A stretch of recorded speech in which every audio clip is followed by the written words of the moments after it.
नमस्कार, स्वागत है आपका हमारे खास पेशकश में। मैं हूं आपके साथ सीमा चौधरी। 3 बजे की 3 बड़ी खबरों में हम बात करने वाले हैं 3 महत्वपूर्ण खबरों को लेकर के। तो चलिए 3 खास खबरें क्या कुछ रहने वाली है, एक नजर उस पर डाल देते हैं। पहली खबर जो रहने वाली है वो राजधानी दिल्ली से रहेगी। दिल्ली में तुर्कमान गेट पर बवाल के बाद पुलिस ने 5 आरोपियों को गिरफ्तार कर लिया है। दूसरी बड़ी खबर बांग्लादेश से रहने वाली है, जहां हिंसा रुकने का नाम नहीं ले रहा। बांग्लादेश में चुनावी सरगर्मियों के बीच में हिंसा रुकने का नाम नहीं ले रही। मतदान से पहले राजधानी ढाका में एक और राजनीतिक नेता की गोली मार करके हत्या कर दी गई। तीसरी बड़ी खबर अमेरिका की, जहां पर आपको बता दें कि मिनियापोलिस अमेरिकी एजेंसी आईसी के एक एजेंट ने कार सवार महिला को गोली मार दी और इस घटना का वीडियो सोशल मीडिया पर तेजी से वायरल हो रहा है। तो ये 3 खबरें जिस पर 3 बजे की 3 बड़ी खबर में बनी रहेगी नजर। इन 3 खबरों पर विस्तार से करेंगे चर्चा।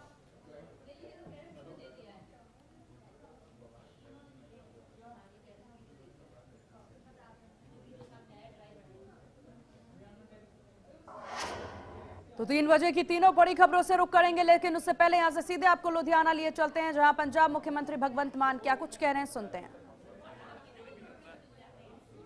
इनकम टैक्स दफ्तर दा चपड़ासी भी ते तां बड़े अफसर सीगे ते उत्थे रह के भी बाहर कुर्सी डा के बह गए कि जे अंदर कोई पैसे पूसे मांगदा मैनूं दस्सिओ। अज लोगों ने एडा मान सन्मान दिता है कि देश दे चुनिंदा 1 2 3 बस 1 2 3 इन्हां दे विचों केजरीवाल का नाम आउंदा। एक बार जोरदार ताड़ियां मारो। बहुत बहुत वड्डा देश है जी, 140 करोड़ का देश है ते उहदे विचों 1 2 3 आउणा बहुत वड्डी गल है। तो तुसीं भी अपने पिंडां चों 1 2 3 करके आए हो, तुहानूं बहुत बहुत बधाइयां। जिला परिषद ब्लॉक सम्मति बहुत औखी इलैक्शन होंदी है जी। शायद MLA या MP की इलैक्शन इन्नी औखी नहीं होंदी जिन्नी इलैक्शन औखी तुसीं लड़ के आए हो, क्योंकि हर बंदे नाल आई कॉन्टैक्ट है, हर बंदे दे रोज मत्थे लगना है, उन्होंने जवाब देना है। MLA तो 1.5 2 लाख बंदे का होंदा है, MP तो 15 लाख। तो चलिए अब एक एक करके रुक कर लेते हैं तीनों बड़ी खबरों की। और इस वक्त ये पहली बड़ी खबर बता दें आपको, जहां खबर दिल्ली से है। दिल्ली में बुलडोजर एक्शन के खिलाफ बवाल है, और आखिर ये बवाल हुआ क्यों है आपको बता दें कि क्यों इसे मजहबी रंग देने की कोशिश हो रही है और क्यों अफवाह फैलाया जा रहा है। क्या दिल्ली को फिर सुलगाने की कोशिश हो रही है? अगर कोई व्यक्ति या समूह किसी बात से सहमत नहीं है तो वो अपना विरोध प्रकट कर सकता है, लेकिन इसका तरीका कानून के दायरे में रह करके शांतिपूर्ण और अहिंसक होना चाहिए। भारतीय संविधान में अभिव्यक्ति की आजादी है, लेकिन ये अधिकार कानून व्यवस्था को बिगाड़ने की अनुमति बिल्कुल नहीं देता है। राष्ट्रीय राजधानी दिल्ली के रामलीला मैदान इलाके में एक धार्मिक स्थल के पास अतिक्रमण रोधी अभियान के दौरान पथराव की घटना गंभीर चिंता पैदा करती है, जिसमें 5 पुलिसकर्मी घायल हो गए। सवाल है कि विरोध प्रदर्शन हिंसक कैसे हो गया? क्या वजह रही लोगों ने पुलिस कार्रवाई को रोकने के लिए ईंट और पत्थर का सहारा ले लिया? ये तमाम सवाल इस बार जरूर उठ रहे हैं। तस्वीरों में दंगाइयों का चेहरा है और यहाँ पर कोड वर्ड में ऐलान है। दिल्ली में दंगा एक बड़ा ऐलान करने की कोशिश है। पहले अफवाह फैलाया, फिर पत्थर बरसाया। मुसलमानों जाग जाओ, अभी वक्त है। मस्जिद को तोड़ रहे लोग, मस्जिद को। मुसलमानों जाग जाओ, अभी वक्त है। मस्जिद को तोड़ रहे लोग, मस्जिद को। मुसलमानों जाग जाओ, अभी वक्त है। मस्जिद को तोड़ रहे लोग, मस्जिद को। मुसलमानों जाग जाओ, अभी वक्त है। तो मस्जिद को तोड़ रहे हैं ये लोग, मुसलमानों जाग जाओ अब भी वक्त है, जैसे नारे भीड़ से उठकर के आ रहे थे। यूट्यूबर सलमान की तलाश में दिल्ली पुलिस है। पत्थरबाजी के मामले में तलाशी में पुलिस जुटी हुई है। सलमान पर भीड़ जुटाने का आरोप है। सलमान पर लोगों को इकट्ठा करने का भी आरोप है। तो ये बड़ी जानकारी आपको दे दे, यूट्यूबर सलमान की तलाश है और इसकी तलाश होने के पीछे की वजह क्या है वो भी आपको बता दे। तो जो वीडियो अभी आप देख रहे थे जिसमें ये व्यक्ति, ये यूट्यूबर है, इसके द्वारा ये चिल्लाते नजर आ रहा है, भीड़ को उकसाने की कोशिश कर रहा है, मुसलमानों जाग जाओ जैसे नारे लगा रहा है, मस्जिद को तोड़ा जा रहा है जैसे भ्रम फैलाया जा रहा है, जिसके बाद भीड़ किस कदर उग्र हो रही है वो भी आप तस्वीरों के जरिए देख सकते हैं। और जानकारों के द्वारा मानना है कि ऐसा केवल एक व्यक्ति नहीं बल्कि वहां मौजूद कई और ऐसे लोग थे जिनके द्वारा इस तरह से हल्ला किया जा रहा था। नोटिस कोर्ट के द्वारा दिया जाता है, अतिक्रमण हटाने की बात कोर्ट के द्वारा की जाती है, पुलिस जाके अपनी कार्रवाई करती है। आखिर समस्या क्या?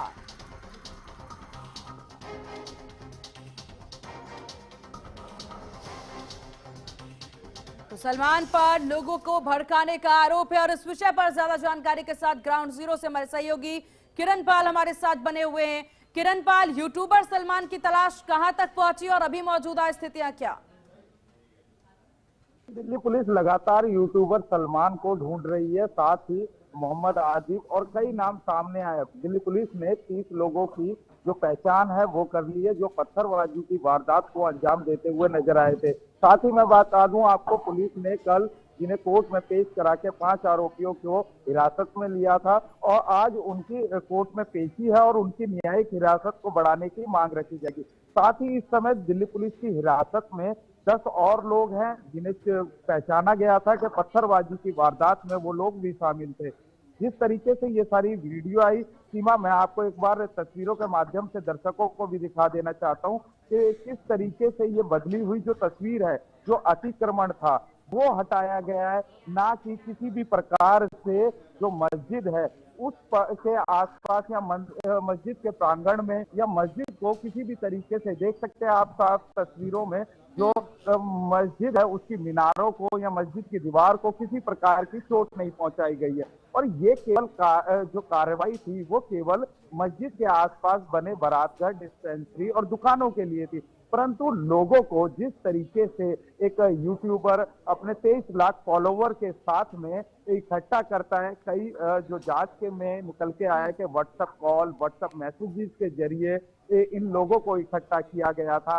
और जिस तरीके से देखा गया कि सपा सांसद नजदीक पुलिस से बहस करते हुए उनका एक वीडियो सामने आ रहा है, क्योंकि दिल्ली पुलिस के पास में ड्रोन कैमराज, मानव शरीर पे लगे हुए कैमरों से करीबन 400 से ज्यादा वीडियो। और मैं तस्वीरों में दिखाऊं, ये वो सामने हज मंजिल के साथ की गली है जहां से जो उपद्रवी हैं उन्होंने पुलिस पर जो पथराव किया था, जिसके बाद में यहाँ भीड़ इकट्ठा हुई, पुलिस बल ने उन्हें पीछे हटाने का काम किया था। जिस तरीके से ये सारी साजिश की गई, कहीं ना कहीं वो एक साजिश का हिस्सा लग रही है। बिल्कुल किरण पाल, क्योंकि देखिए कोर्ट के द्वारा नोटिस जारी किया जाता है, कोर्ट के द्वारा कहा जा गया है कि अतिक्रमण हटाना है, पुलिस जाके अतिक्रमण हटाने की कोशिश करती है।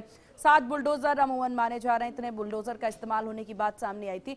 लेकिन इस सब के बीच में सवाल ये, क्या इकलौता सलमान ही इस सब के पीछे की जड़ है या फिर वजह कुछ और है, लोग कुछ और हैं, चेहरे कुछ और हैं जो अभी छुपे हुए हैं? जी बिल्कुल, इसे ही पुलिस खंगालने में, क्योंकि जिस तरीके से भीड़ को उकसाया गया, प्लानिंग के तहत इकट्ठा गया, जिस सारी कहीं ये दिल्ली को एक बार फिर हिंसा भड़काने के लिए साजिश तो नहीं थी। इन सभी एंगलों से दिल्ली पुलिस जांच कर रही है, क्योंकि देखिए जिस तरीके से कि लोगों से लगातार दिल्ली पुलिस ने बात की थी कि अगर उन्हें किसी भी तरीके का विरोध है तो वो आदेश के खिलाफ कोर्ट जा सकते हैं, अपील कर सकते हैं। पर ये जिस तरीके से पथराव जो दिल्ली पुलिस जवानों पर किया गया, ये कहीं ना कहीं विरोध की जो ये तकनीक अपनाई गई, ये ठीक नहीं थी।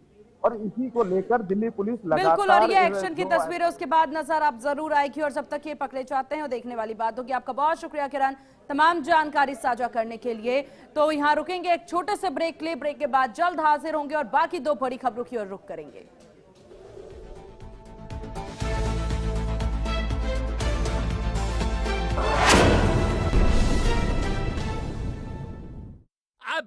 जाएगा ना वीडियो। पेट दबा, रोग दबा, सबको पता, फिर तुझको नहीं क्यों है पता। अरे पेट सफा और रोग दबा, एक ही जगह। मुल्तानी घोका कॉफ सिरप, इसके तुलसी जैसे गुणकारी तत्व तुरंत असर दिखाएं और खांसी को कहें गुड बाय। मुल्तानी घोका कॉफ सिरप। क्या आप दुबले पतले कमजोर हैं, आपकी सेहत नहीं बनती, भूख कम लगती है, वजन नहीं बढ़ता? दरअसल मेन बात खाना पीना खाना नहीं है, मेन बात है खाया पिया लगना। और अगर खाया पिया लगेगा ही नहीं तो आपकी सेहत बनेगी कैसे?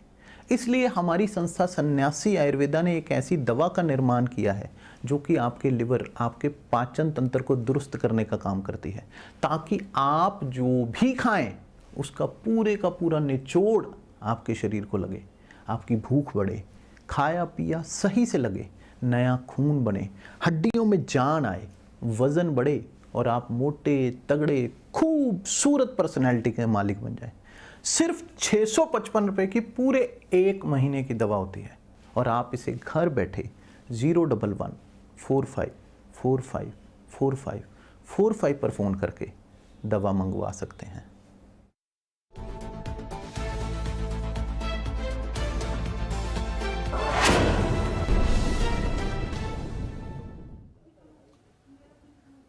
और ब्रेक के बाद एक बार फिर से स्वागत है आपका। चलिए रुक कर लेते हैं दूसरी बड़ी खबर की ओर जो बांग्लादेश से है। देखिए, बांग्लादेश में जहां एक तरफ चुनाव नजदीक है तो वहीं दूसरी तरफ हिंसा बढ़ती जा रही है। इस बीच अब आपको बता दें कि अजीजुर रहमान मुस्बिर को, जो कि बीएनपी से जुड़े एक स्वयं सेवी संगठन के पूर्व नेता थे, उनकी करवान बाजार इलाके में अज्ञात हमलावरों ने गोली मार करके हत्या कर दी। Dhaka metropolitan north volunteer party के पूर्व सदस्य सचिव अजीजुर रहमान मुस्बिर को राजधानी के पंथा पथ इलाके में बदमाशों ने गोली मार दी। बुधवार शाम करीब 8:30 बजे ग्रीन रोड इलाके में आपको बता दें ये गोली मारी गई है और इसके बाद उन्हें फौरन बीआरबी अस्पताल ले जाया गया, जहां डॉक्टरों ने मृत घोषित कर दिया। अब जानकारी क्या मिलती है वो आपको बताते हैं। जानकारी में कहा गया है कि हमलावरों ने बेहद नजदीक से ये फायरिंग की है। मुस्बिर को गोली लगी और वो मौके पर ही गिर पड़े और इसके बाद से लगातार देखिए कई तरह के सवाल या निशान यहाँ पर खड़े हो रहे हैं। सवाल ये कि बीएनपी नेता की ये हत्या आखिरकार क्यों? इस विषय पर चर्चा के लिए हमारे साथ अजय शर्मा वरिष्ठ पत्रकार बने हुए हैं। अजय जी, बहुत स्वागत है आपका HNN न्यूज पर। धन्यवाद। अजय जी, बांग्लादेश में एक के बाद एक हत्याओं का दौर में देखने को मिल रहा है। कभी यहाँ पर हिंदू युवकों को मारा जा रहा है तो अब बीएनपी के नेता को मारा जा रहा है। चुनाव नजदीक बीएनपी के नेता की हत्या, कैसे देख सकते हैं इसे? देखिए, मैं इसको इस तरीके से देखता हूं कि बांग्लादेश के अंदर राजनीतिक अस्थिरता आ चुकी है, लोकतांत्रिक व्यवस्थाएं पूरी तरह से खत्म हो चुकी हैं। बांग्लादेश एक तरीके से गृह युद्ध के अंदर जा चुका है। मुझे दुर्भाग्यपूर्ण है, लेकिन मुझे कहना पड़ रहा है, क्योंकि जिस तरीके से हत्याएं हो रही है, टारगेट किलिंग हो रही है, कभी अल्पसंख्यकों को पहले टारगेट किया जा रहा था, अब ये हत्या बता रही है गृह युद्ध की तरफ बढ़ चला है बांग्लादेश। और आने वाले समय में हमें बहुत खतरनाक तस्वीरों का सामना करना पड़ सकता है जो पूरी दुनिया को विचलित कर सकती हैं। ऐसे में अंतर्राष्ट्रीय स्तर पर मानवाधिकार को इसमें इंटरफेयर करना चाहिए, बाकी देशों को शांति बहाली के लिए प्रयास करने चाहिए। अदरवाइज बांग्लादेश जिस तरीके से अब जल उठा है वो बहुत खतरनाक सिचुएशन है। बिल्कुल, सिचुएशन खतरनाक है अजय जी, लेकिन सवाल यहाँ पर ये है, बीएनपी अभी देखा जाए बांग्लादेश में इकलौती ये पार्टी है जो सबसे ज्यादा आगे आएगी, जिसकी उम्मीद जीतने की सबसे ज्यादा है। अभी रहमान जो हैं वो वापस आए और उसके बाद उन्हीं के नेता की हत्या। आखिरकार उन्हीं के नेता की हत्या होने के पीछे की वजह क्या है? देखिए, ये मैंने तभी एक शब्द का इस्तेमाल किया था, राजनीतिक अस्थिरता है। हाँ। अंदर खाने बहुत सारी गुटबाजियां हैं, जैसे कि हम अक्सर अपने किसी भी देश में देखते हैं, पॉलिटिकल पार्टीज में बहुत सारी गुटबाजियां होती हैं और ये टाइमिंग ऐसी है जहां पर हमें इस तरीके से एनालिसिस करना पड़ रहा है कि ये जो है गृह युद्ध वाली स्थिति है। कोई भी वजह हो सकती है, टिकट को लेकर हो सकती है, वर्चस्व को लेकर हो सकती है, वोट बैंक को लेकर हो सकती है, कोई भी वजह हो सकती है, लेकिन टाइमिंग जो है वो सही है इस घटना की। और घटना की टाइमिंग बताती है कि स्थितियां बहुत नाजुक हैं। और ऐसी स्थिति में अगर कुछ संभाला नहीं गया तो बांग्लादेश जिस तरीके से जल उठा है वो बहुत भयानक तरीके से जलेगा। बिल्कुल, क्योंकि बांग्लादेश की स्थिति कहीं से कहीं तक अभी स्थिर नजर नहीं आ रही है। जैसा कि आपने कहा अजय जी, आप हमारे साथ बने रहिएगा, आगे और भी विषयों पर आपसे चर्चा करेंगे। आगे बढ़ते हैं और रुक करेंगे तीसरी बड़ी खबर की ओर। देखिए, अमेरिका के मिनियापोलिस शहर में इमिग्रेशन एंड कस्टम एनफोर्समेंट यानी ICE के एक एजेंट ने कार चला रही महिला को गोली मार दी, जिससे कि उसकी मौके पर मौत हो गई। महिला की पहचान रेनी गुड के तौर पर हुई है। घटना के बाद इलाके में तनाव फैल गया, सैकड़ों लोग सड़कों पर उतरे। ICE के खिलाफ प्रदर्शन हुआ। अमेरिकी गृह सुरक्षा विभाग DHS का कहना है कि महिला ने अपनी कार से अधिकारियों को टक्कर मारने की कोशिश की थी, जिसके बाद एजेंट ने आत्मरक्षा में गोली चलाई। राष्ट्रपति डोनाल्ड ट्रंप ने ICE एजेंट का बचाव करते हुए कहा कि सामने आया वीडियो बेहद डरावना, महिला ने जानबूझकर अधिकारी को निशाना बनाया। तो आखिरकार ये ICE एजेंसी क्या काम करती है वो भी आपको बता देते हैं।